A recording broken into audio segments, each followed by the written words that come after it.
these soft roads can be kind of tricky. This is to help you learn how to drive on them. You just keep going. Don't stop. That's the trick. They're really soft. You just gotta keep going.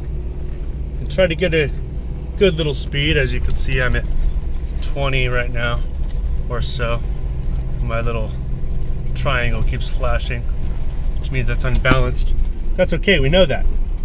Just keep driving. Do not stop.